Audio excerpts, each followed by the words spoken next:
разрабатывал для Пудамяка, там 1,6 гектара, и это очень странная структура, которая проводилась, и я еще никому не проговаривал. Вот сейчас вы видите, как эта логика будет сталкиваться, что она претерпевать будет. В общем, это такая драматическая для меня ситуация. И комментов, если что, я не вижу, потому что я вот весь в процессе. Я передаю оператору мой микрофон. Сейчас я верну. Да, он скинь. Блин, я тыкаю пальцем на экран. В общем, да, дело пошло. И сейчас я вот небольшое сделаю шоу. Что-то нажали, там по ходу дела давали. Ай, блин. Сейчас. Безумный. Нервничай. Да, что-то как-то будь спокоен. Что это ему? Если мы сделаем ровно столько, сколько мы можем, а все остальное... Три бородатых дядьки сидят напротив Конечно. экрана. Вылези. Во. Окей, лучше экран не трогать, запись идет. Да. В общем, смысл вот этой большой истории, он упирается в такую идею. У нас есть такой не очень позитивный контекст. Это 1,6 гектара в Пудамягах. Это такая, площадь неблагоустроенная, с ней все не очень хорошо. И есть очень смелая идея, и для нее, вот мы ищем ресурсы, да. В чем идея заключается? В том, что, вот вы посмотрите по сторонам, это все, например, пример деревянного зодчества. Это наша большая история, мы в нее идем, мы ее транслируем и мы ее реализуем. Для того, чтобы реализовывать ее в большой структуре грамотно и верно, по моему пониманию, которое у меня сформировалось в Италии, в работе архитектурно-пейзажной студии Габриэля Филиппини и Ольги Москвиной, мы должны делать пейзажем культурале. Это большой культурный контекст. И выбирая моменты для этого культурного контекста, сводя идею бревенчатой архитектуры, осторожно, икона, пришла одна такая большая грандемысль, на которую садится остальная логика. Очень драматическая ситуация произошла, я не помню точно цифры когда, но сгорела в Кижах, например, Покровская церковь. Это было не очень хорошо. И основной идеей, стержнем этого проекта, идея восстановить эту церковь. Там ее не восстанавливают, может быть, мы найдем какие-то ресурсы для того, чтобы эту кижовскую историю, дико красивую, это тот момент, который по-настоящему русские принесли в архитектуру. Там дальше пошли итальянцы, всякие другие влияния, но вот это вот то, что сделали русские, это супер ценно, мне кажется. Вот мы думаем, что можно внести ее в наш проект, который будет предложен для Пудамяка. Это грандая идея. Дальше я буду рассказывать, чтобы ввести контекст, про две итерации предварительных идей, а потом ту, которую я считаю правильной для реализации сегодня. Вот. Поэтому можно посмотреть, например, на экран, я тут буду на пятикопе, и проговаривать всю эту историю. Ох, как я волнуюсь. Я не делал никогда публичных вот таких вот представлений проекта. Лучше микрофон, чтобы он примерно недалеко от меня был, вот где-нибудь рядом с моей головой, а то я думаю, что все... Вот. Сам проект, сам участок, он 1,6 гектара, тут есть разная ситуация, и оно может быть по-разному интерпретировано, и это предварительные штуки, на них особо смотреть не нужно. Вариант 1, вариант 2, они были распределены, чтобы сделать квик-квик иллюстрации. Но что здесь интересно? Так как мы идем в направлении традиции, мы берем максимальные паттерны этой традиции. А максимальные паттерны этой традиции для нашего большого строительства — это строительство городов старинных. У них есть определенная типология.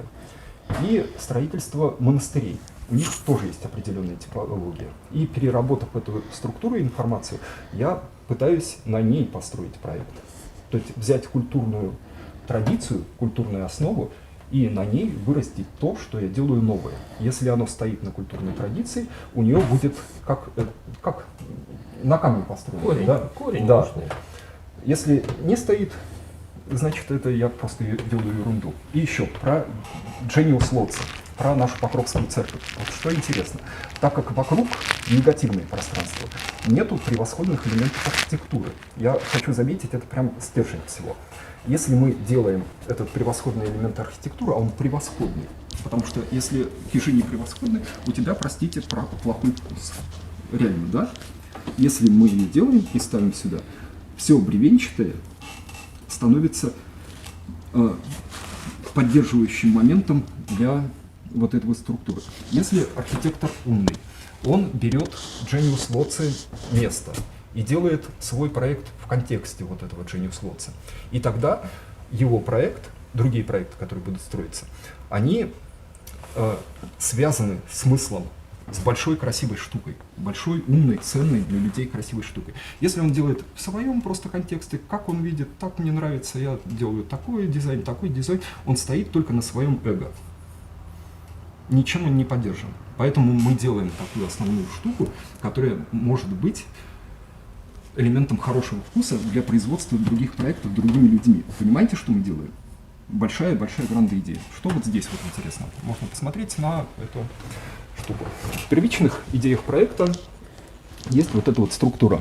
Там основные стены города, вот структура зданий, которая делает вторую стену города, и сам как духовный центр вот эта вот Покровская церковь. Я проговорю. Парк имеет основные принадлежности к структуре древнего русского городища. Храм, стены, башни, ворота, здания в традиции русского деревянного зодчества. Структура парка как тип строительства российских традиционных поселений городов. Три основные части. Внешняя стена, внутренние дома и стены, окольный город, называется, и центр, храм и детинец. Вот примерно вот эта вот структура и основа, к которой я пытаюсь идти. Дальше оно множится. Вот это вот самое простое понимание, там зонирование, там детская зона, там зона отдыха, производственная зона, вся вот эта вот история. Она адекватная и понятная, и она такой уже, мне кажется, немножко прошедший вариант. Кому интересно, вот можно остановить, я думаю, видос и рассмотреть вот эту логику. Это с разных ракурсов, может быть, можно вот так, там, вот, чтобы удобнее было людям, которые смотрят сейчас эту трансляцию. Это вот виды, которые понакидал. Это скайлайны, которые там с одной стороны смотришь, с другой стороны смотришь, с третьей стороны смотришь, и какая там архитектура вырисовывается. Это наша Покровская церковь. Там 10 августа в карельском городе Кондопога сгорела деревянная церковь Успения Пресвятой Богородицы. Вот, эту драматичную историю мы пробуем перевернуть и вернуть ее. Если мы найдем на это ресурс, и у нас есть там обмерные чертежи, есть понимание, каким образом действовать. Просто так смахивайте. Это виды, некоторые ракурсы с предварительных проектов. Это тоже колокольня. Там будет история с центральной линией всего этого проекта. Это можно пройтись. Вот, наши ориентиры. То есть был проведен очень большой ресерч, и он до сих пор проводится. И те элементы, которые... Вот, дом Кошель, амбар, я про него еще поговорю. Тоже кижопская традиция. И вот это вот, типичная распределка для работы над проектом. Вот наш исторический контекст. Много ресерча. Тут с фотографиями на самом деле малая часть, которую я отбирал, изучал. Я вот так пройдусь по ней, чтобы было понимание, из чего мы исходим, и эти формы, которые вы увидите, нужно просто класть на вот эту вот историю. Идем, смотрим. Вот и такие вот все фрагменты. То есть мы можем взять контекст от экстерьера до интерьера. То есть понять всю эту историю. Идем дальше. Много логики, много структуры, много именно русской эстетики. Вот я за это топлю. Вот это вся информация, которую я собирал. Вот, что интересно. Вот такие вот пейзажные виды традиционные образуются. Вот на эту штуку я хочу обратить внимание. Это в центре Волгоды дом, и он проиллюстрирует ту часть проекта, которая не до конца проработана. Смотрите. И вот это вот тоже, кстати, очень любопытно и интересно. Тоже деревянное строительство, которое исходит из бревенчатой типа, но идет в сторону дворянской усадьбы. Это любопытная штука. Вот сам проект. Покажите вот эту вот структуру, что в ней интересно. Я сейчас начну ее разматывать. И замотан там вот этот клубок довольно любопытно. Что я принес сюда? Это интересно. Центральная площадь города и памятник. Вот здесь есть существующий памятник, и вся структура разворачивается, закручивается вокруг него. Вот здесь есть центральная галерея. Про галерею что можно сказать? Ладно, я потом скажу. Что интересно? Вот в этот участок принесены признаки града. Как то две большие основные улицы, шириной 7 метров. Это уже само по себе интересная история. Главная аллея. Вот это существующая аллея, и там стоят большие деревья, и эта аллея ведет непосредственно к памятнику. По самой структуре. Вот это вот та Покровская церковь, которую мы восстанавливаем. Напротив нее такая большая колокольня, вот здесь проезжая часть.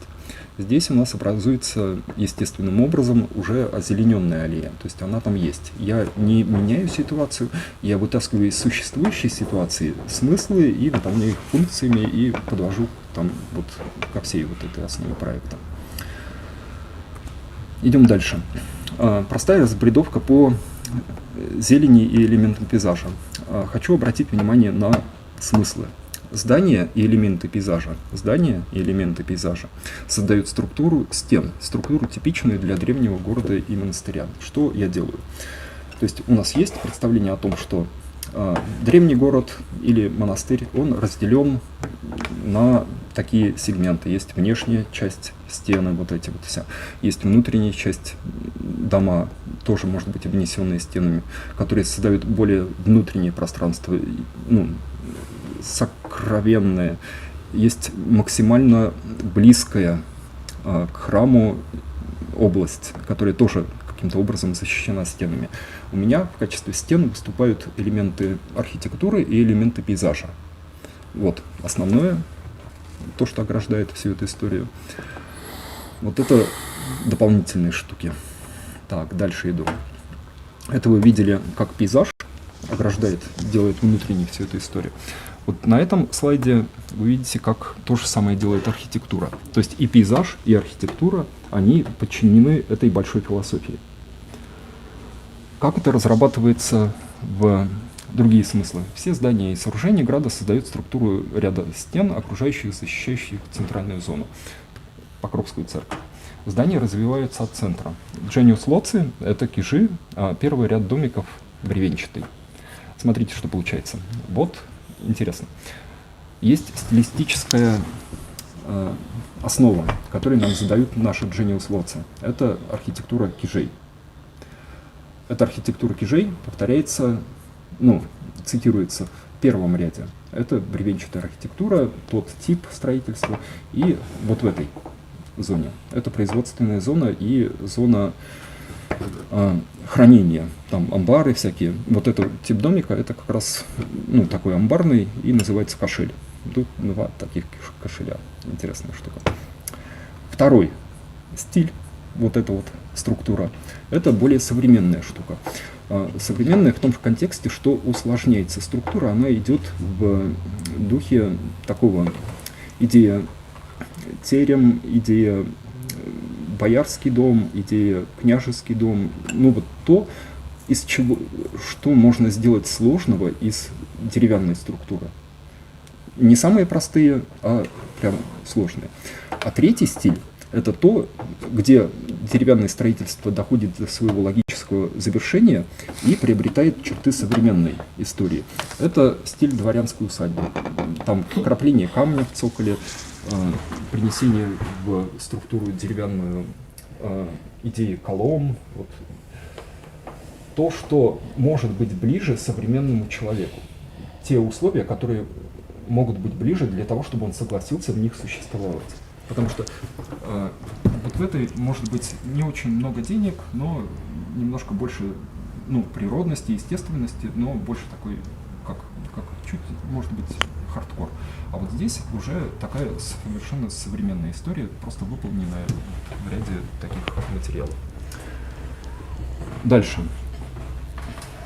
Вот эту структуру я примерно разложил на такие смыслы. Это духовный центр города, это понятно, церковь. Это музейная, образовательная, катехизическая зона. Я ожидаю, что вы, священники, скорректируете меня по смыслам, которые можно вложить вот в эту структуру. То есть я предположил сначала, что мы можем в этих домиках делать музейную историю, потому что мы восстанавливаем музейный контекст, образовательный. Мы можем приводить туда людей и рассказывать, вот, есть архитектура, которую родили русские, которые придумали русские. Не взяли у итальянцев там еще что-то, которое мы сами сделали. И это ценно. Почему об этом нет? В Кижах, наверное, есть. У нас нет. Питер сделали итальянцы, простите. И там, что еще может работать на эту структуру? Там катехизическая, я в этом плаваю, простите. Вот это может быть ряд жилых зон. То есть его человекоемкость вот этого круга, она может меняться. Там можно двигать. В чем небольшая проблема того, что я сейчас рассказываю? У меня не очень хорошо доработана сама архитектура зданий, вы это все увидите. Вы сейчас думаете, просто архитектура может быть разной. Это жилые зоны, это большие общественные парадные зоны. То есть логика развивается отсюда. Исторически движение истории идет отсюда. Самые древние, более современные, уже почти рядом с современными. Простая архитектура, более сложная архитектура, которая уходит уже в идею дворянской усадьбы, более утонченная история. Вот здесь производственная зона и зона хранения, туда привозят всякие штуки. Все это лежит... вот я здесь рассказывал это. Эпоха дворянской усадьбы, архитектура... я не вижу. Развитие деревянного строительства, княжеские поселения, посадские, древняя архитектура движения. Дальше пошли. Вот как это выглядит все в 3D. Показывайте экран. Вот наши домики. Это структура стен, которые ограждают наш город. Раз, вот два. И пейзаж вместе с ней. Вот 3. И дальше еще сами стены, с башенками. Про стены я еще расскажу, там тоже много интересных мыслей. И улицы, сквозной трафик. Мы имеем 2 улицы. Я думаю, я предложил тогда про то, что там могут жить люди, которые там потеряли жилье, трудиться. И очень крутая идея про Спиридона Тремифунского. Я очень уважаю этого святого, прям очень люблю. И я думаю, эти улицы, может быть, например, вот это Спиридоновская улица, это Никольская улица. Что? Мы берем и в полноте своей берем и делаем эту историю. Делаем ролевую модель для такого типа мышления, что ли. Можно еще сюда сейчас пойдут вот эти симпатичные рендеры, я их очень-очень люблю. Из многочисленных признаков этого города, которые приношу сюда, есть, например, парадная площадь. Что интересно, так как до нас не сохранилось в русской традиции формирование каких-то элементов, которые делают общественное пространство. Где в русской традиции идея шезлонга? Я не знаю. Где в русской традиции где может человек отдыхать? Вообще, в деревянном строительстве ничего не сохранилось, как я понимаю. Я ничего не нашел, честно говоря. Можно по ней кликать, чтобы фокус вернулся. Чтобы изображение было не размытым. Нужно кликать. Да. И я нашел такой паттерн. Это идея гульбища. Традиционный русский домик вот так вот огибают вот такие вот структуры. Это гульбище. И оно имеет признаки, навес, резные колонны и скамеечка. Я взял этот паттерн, не придумал его сам, вынес в сад, окружил им площадь и получил вот такую вот структуру, которая выглядит достаточно парадно и как элемент общественного пространства, мне кажется, работает супер идеально. Так, парадная форма гульбища для главной площади. Все общественные пространства созданы именно на одном этом историчном нашем паттерне. Я не придумаю своего, я использую то, что придумали до меня. Я просто интерпретирую немножко в другом ключе.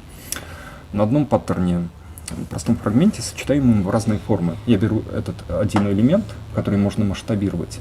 Не делаю супер индивидуальную историю. Беру один простой элемент, сегмент этого гульбища, и составляю его разными способами. И получаю такую структуру, ну и другую. И оно все работает хорошо. Вот здесь есть главная аллея нашего города, Града. Вот здесь стоит Покровская церковь, вот здесь, как называется, это звонница, да. И вот это вот большая осевая линия, на которой строятся все наши моменты. Вот она здесь проходит. Сейчас я показываю в рендере. Вот она. И вот это существующие деревья, вот ряд. Сейчас я немножко перейду кофе, а то... Блин, мне уже заплетается язык. Вот эта вот форма гульбищ, которая описывает всю нашу структуру. Она описывает площадь, и она описывает вот эту вот главную аллею города. И получается зеленая аллея, которая там уже есть, логичная структура. Так, ладно, я перейду дальше. В центре площади памятник. Там есть памятник, он, возможно, будет интерпретирован, возможно, не будет интерпретирован, но мы посмотрим. Он про Великую Отечественную войну, ну, может быть, мы принесем туда и христианский акцент, то есть это еще нужно разработать. Я, кажется, уже проговаривал один памятник для этого, ну, там смотрите мои другие видео. Это примерные типологии для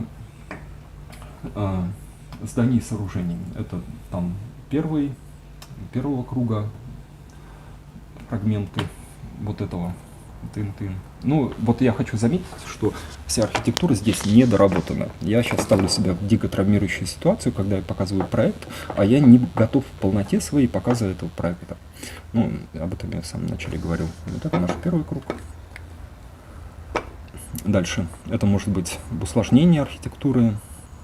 Это все тоже не из башки взято, как, ну, короче, дальше я расскажу.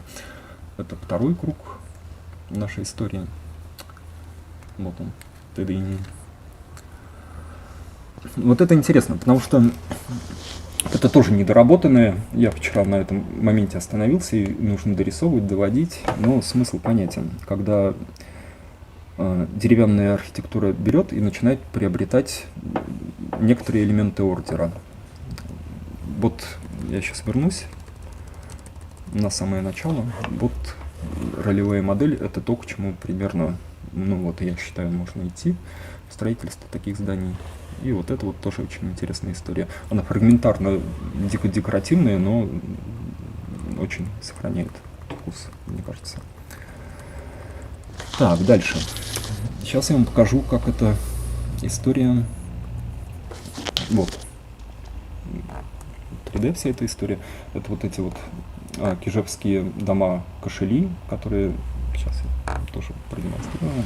Мы к ним вернемся. Где-то они тут не супер далеко были. Ну вот, видите те домики, смотрите вот на эту архитектуру. То есть все это придет вот в такую стилистику. Там у меня как бы такие большие основы шаблоны. Сейчас я покажу. Вот. Дом Кашель. Вот такая вот большая гранда история. Так, вернемся обратно.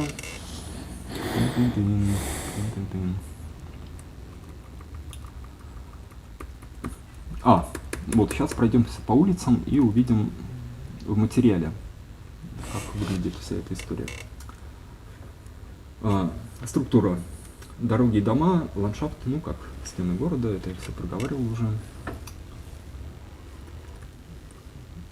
Дальше пошаговые виды. Первый, например, кольцевой улицы. Начиная с этого направления мы идем внутри, по этой дорожке. И что мы видим? Вот такая вот структура. Вот здесь 7 метров, и получается отсюда элементы архитектуры, отсюда элементы сад, вот это вот гульбище. Ну и смотрите внимательно, попробуйте почувствовать себя в этом контексте. Вот вы идете Это мы идем сбоку главной аллеи. Тут можно посидеть, тут вот этот вот дом, который уже относится, ну, к идее дворянской усадьбы. Как интересно работают перголы. Ну, не перголы, а фрагменты гульбища. Они берут и делают мне геометрию очень крутую, мне кажется, на вот этом загнутом пространстве. И они очень естественны, как места отдыха. И так как сама пергола уходит туда в пространство сада при домике, получается, человек может прийти сюда и использовать также пространство сада для отдыха. И плюс к перголе можно приложить турник и брусья, например, и поставить туда стол простой деревянный. И тогда это получается структура зеленая, не тупая, просто зеленая структура, зачем она нужна, а для того, чтобы люди, которые вот здесь, они пришли сюда или пришли вот сюда, и тут попили чай, тут немножко позанимались спортом. Дела в порядке, спасибо зарядке. Вот. Хорошую штуку говорила Ксю, фитнес-тренер, очень крутой. Это, естественно, как места отдыха. Они делают геометрию улицы, супер крутую, и очень естественно, как места для отдыха, и так как уходят в сад, сад является частью всей структуры отдыха. Это не закрытая система, не за заборчиками, а открытая система, большая. То есть смотрите, какие смыслы и какие системы я вкладываю в одну большую штуку. Это рядом с центральной аллеей. Вот она там проходит, тут домики. Один поменьше, другой побольше. Это все разнообразная структура, как естественно, какой-нибудь старый город. Ритмы высот больших, маленьких деталей. Здесь одна большая штука, поменьше, побольше. Все это такая живая, богатая структура. И улица, да, интересно то, что мы не видим конца улицы.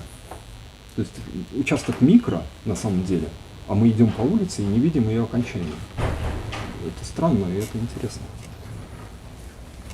Почему и выбрана вот такая вот закругляющая структура? Ну вот тоже вот эти фрагменты, вот этот усадебный дом. Более чистые фрагменты, но это ближе к входу основному. Далее пошаговые виды второй кольцевой улицы. Вот тоже вся та же история, но немножко там с другим контекстом, с другими домиками. Вот мы приходим, например, по ней к нашей колокольне. Вот здесь храм, вот здесь колокольня. Ну, то есть тут в этой структуре образуется огромное количество видовых точек, шикарных и крутых. Вот что она еще к тому же делает. Ну, тут гульбище здесь, смотрите, да? Гульбище здесь. Напротив друг друга очень тоже круто работает. Одно на земле, другое на домике, как обычно, и все равно это работает супер. Это интересно. Вот я очень радуюсь таким моментам. И некоторые пространства более заполненные, некоторые более разреженные. То есть, ну, все это естественная ситуация. Это вид на главную аллею от храма к звоннице. Тут храм, тут звонница. Получаем такую симпатичную штуку. И получаем, что интересно в ней, что мы на пустом месте получаем парадность. Понимаете, парадность. Парадность. Что, из чего? Из гульбища. Ну, я покажу дальше. Видеорендеры, это тоже из бабы. То есть, всего на очень маленьких деньгах, на супер простых решениях, но мы получаем эффект, который вот, невозможно получить в этом месте. Ну, входную зону я немножко пропущу, потому что она не доработана еще раз. Центральная площадь и вот в комплексе. Те высокие деревья, которые вы видите, это уже существующие деревья на участке, а те маленькие — это то, что предполагается к посадке. Ну, вот такое тоже не очень много денег нужно, не нужно там вести какую-то большую историю, а достаточно определенного количества небольших зеленых фрагментов. Вот с этой стороны можно посмотреть, как работает ритм, вся эта история. И вот с этой стороны кошели, с этой стороны не доделал очень. Ну, я говорю, это все вот прерванное в процессе. Что я хочу? Можно увидеть разные штуки. Я сейчас проговорю плюсы, которые я туда вложил. Вот прямо услышите. Плюсы, сколько? Насчитал 21. Интересно. Это, первое. Восстановление сгоревших в кишах Покровского храма. Храм — пример уникального именно русского стиля архитектуры. Мы делаем вот такую вот штуку, мы взяли, восстановили эту штуку. Это очень круто. 2. Формирование в проекте 3 разнообразных исторических срезов деревянной архитектуры. Зачем это нужно? Все эти 3 среза должны быть сделаны и берутся как готовые архитектурные кейсы для строительства. Человек, вот, история, ему вот это красиво, или вот это красиво, или вот это красиво, он хочет отмасштабировать это на свою историю, у нас есть для него решение. Это вот, ты все это знаешь. Каждый тип стиля или домика, по сути, рассчитан на свой бюджет и статус покупателя. Я бы, например, историю дворянской усадьбы пошел. Другой, кто-то там, ему нужен простой домик, недорогой. Кому-то еще вот в этом направлении мыслите. 5. Весь комплекс, архитектурно-ландшафтный комплекс, это экспозиция, выставка, по которой можно выводить экскурсионные группы и рассказывать о деревянном зодчестве, от его реальных простейших вариантов, ну и предельных, там, церковь, кижи, до перехода к традиции усадьбы. Это как музей. Нужно просто так вот сделать, и это будет музей, которого нету. Хотя это часть нашей большой истории. Также это выставка каталог, по сути, для продажи готовых изделий. У нас же будет производство. Ну, если все получится. Вот. Ну, потому что мы, я думаю, можем делать это. В проекте, что интересно вот для меня. В проекте сразу же получаем городской паттерн. Город как идеальная структура для жизни множества людей, для плотной их жизни, а это сочетается с идеей, которую ты, может быть, проговоришь, про то, что там могут жить люди, потерявшие жилье, ну и там трудиться. И в городском паттерне мы получаем 2 улицы, площадь и главную аллею. Ни о чем практически. Храм как доминант в центре. Храм Джениус Лоци для всех вокруг вот этих поселений, вот маленьких, там, Подомяги, там, Чукабрал, вот, эти коммунары, ничего не может предложить свою Джениус Лоци, на которой можно ориентироваться. А вот там, в этих Подомягах, оно будет.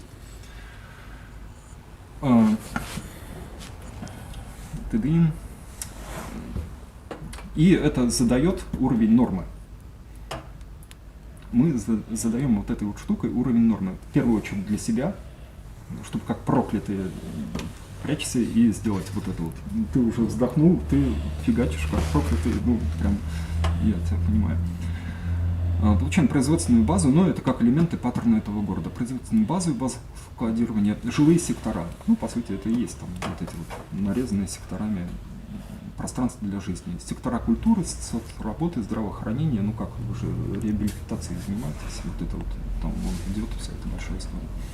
Ясный и простой трафик дорогами и переулками. Вот есть наши дороги, между ними есть маленькие переулки. Называйте как хотите. Я предлагаю Спиридоновские улицы и Никольская улица. А там переулков может быть больше, которые соединяют вот эти 2 большие улицы.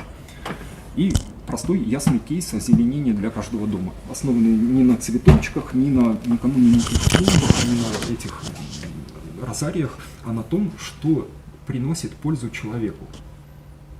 Сад как минимальный элемент пользы. В нем посидеть, в нем попить чай, в нем поподтягиваться немножко. И вот это все идеально работает в своей простой микроструктуре. Я делаю паттерн, микропаттерн зеленого сада, который также можно масштабировать, как и эти фрагменты деревянной архитектуры.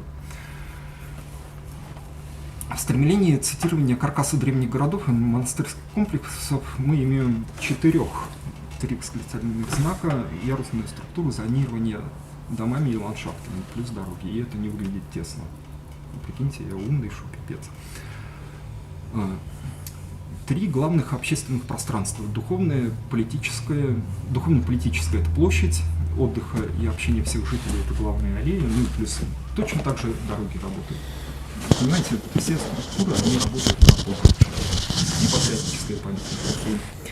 Все дороги очень насыщенными местами для отдыха, для людей за счет использования улиц. Ну, вы видели, прям шаг шагни, ты везде можешь отдохнуть. Шаг шагни, и ты просто человек, можешь везде отдохнуть. А тебе подумали 100 раз. А тебе подумали, где ты можешь свою несчастную чашку кофе попить, чтобы тебе было хорошо. чтобы ты был не функцией, а это для твоего комфорта. Чтобы ты мог прийти в себя. Ну, особенно если ты там без жилья. Вот. Сочетание гульбища и сада дает структуру, дополнить которую там турником и брусьями в стиле гульбища и столом и стульями. Это все простые фрагменты. Гульбище у нас простое. Турник туда прифигачить вообще нет проблем. Стол такой же, вот мы как отрабатываем сейчас вот эту идею, ну, я потом тоже проговорю. И получаем в каждом объекте, зеленом объекте, и спорт, и отдых с общением для жителей. Я очень хочу, чтобы жители общались. Я очень хочу, чтобы русские делали комьюнити. Я очень хочу, чтобы русские общались, приходили и болтали, ну, там, договаривались, делали какую-то свою историю. Вот эта структура, направленная на максимальный плюс еще ко всему, чтобы люди общались как можно больше. Не разобщены были, а вместе. Каждый садик — это простой микропаттерн озеленения. Озеленение самое простое и бюджетное. А меня слышно? Если микрофон там, меня вообще слышно, как вы думаете? Вы же не знаете. Лучше ко мне поближе микрофон. Иначе я проговорил тут все пустую, блин. Озеленение самое простое и бюджетное. Газон, ну, клевер, кусты и маленькие деревья. Все, что можно найти и что может расти. То есть мы не подбираем, там, не закупаем специальные какие-то виды. Эта структура скушает все. Ну, плюс-минус, что у нас есть, где мы можем найти, кто может пожертвовать. Она не завязана на выборе определенных растений. Она скушает все, как естественно.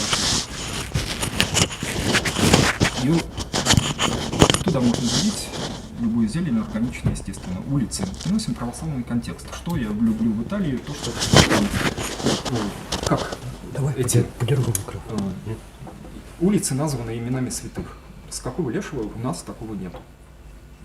Вот берем, там называем. И что мне в Италии тоже нравится, христианский контекст в архитектуре. Я предлагаю иконы в стены домов, и ты же это предлагал, да, и дома там как имена святым или не так. Ну, да, есть Да. такая идея. Вот. Ну, хорошие, берем вот это вот и делаем. И у нас получается ролевая модель. Мы делаем социальное разрешение.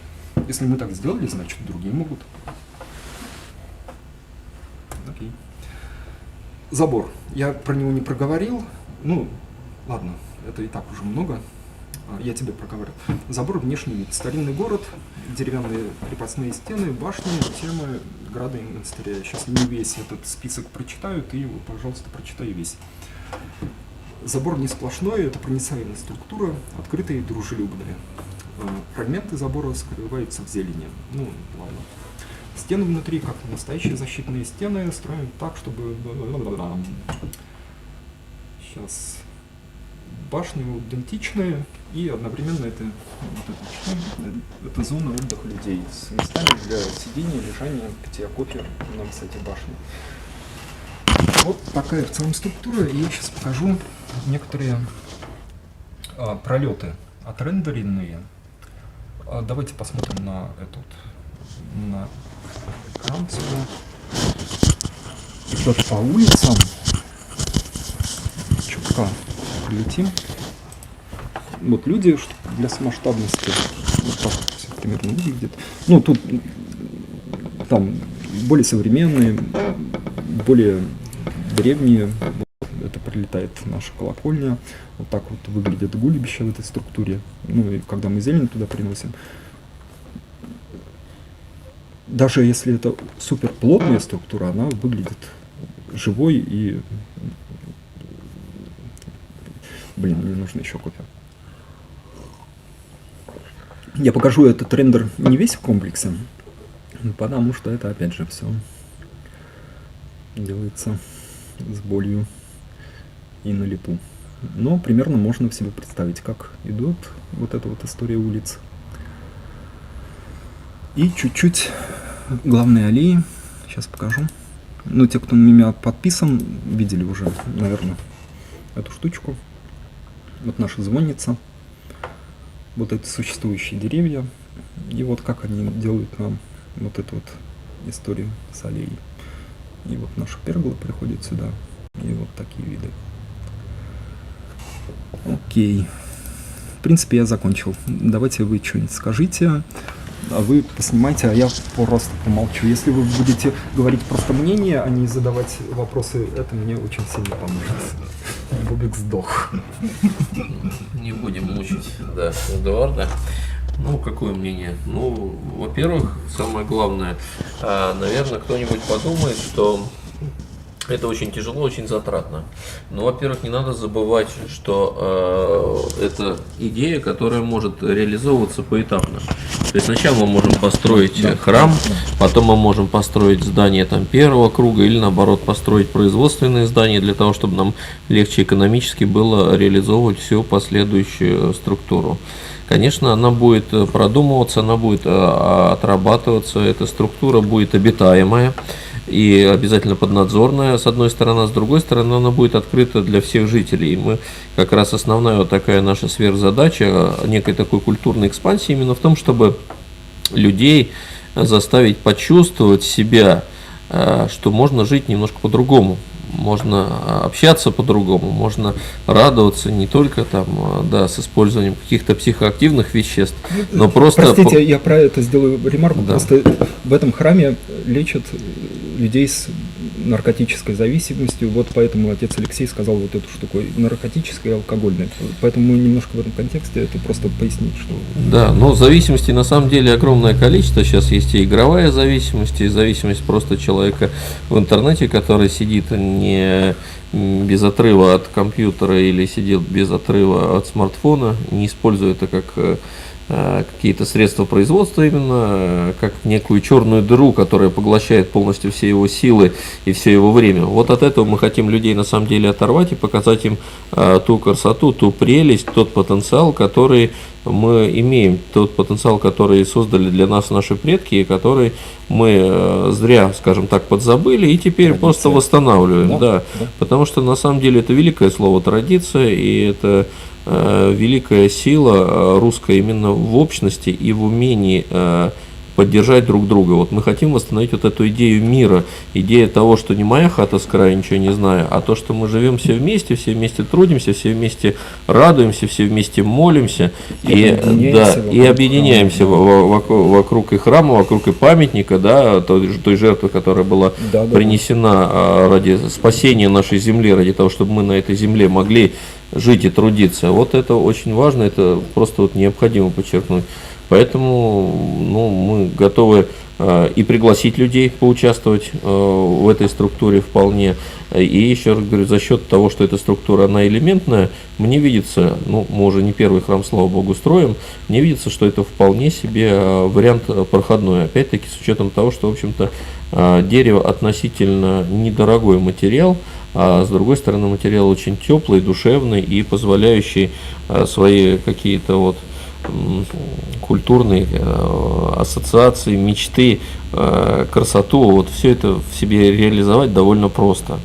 Да, но вот я, наверное, уже слишком много сказал. Вот я с нетерпением, с нетерпением жду, когда все-таки мы получим уже документы на этот участок, чтобы потихоньку уже думать, расчерчивать и начинать, в общем-то, на нем трудиться. Мы готовы. Мы сейчас пока заканчиваем проект в Кабралово, и вот потихоньку, пока эта земля будет выделена, очень надеюсь, что наберем мощности для того, чтобы начать этот проект в Пудамягах. Еще раз всех приглашаю. Мы готовы в нашем храме всегда всех принять, в существующем храме князя Владимира показать, рассказать, чем мы живем, в коммунаре, что мы хотим, о чем мы мечтаем, может быть, помочь, если там кому-то надо помочь, поддержать, или наоборот принять от кого-то какую-то посильную помощь. Это очень важно, чтобы мы не были одни, чтобы мы не были замкнуты, и чтобы наша самоизоляция текущая, которая есть, она не заключила человека окончательно в клетку, а наоборот, как бы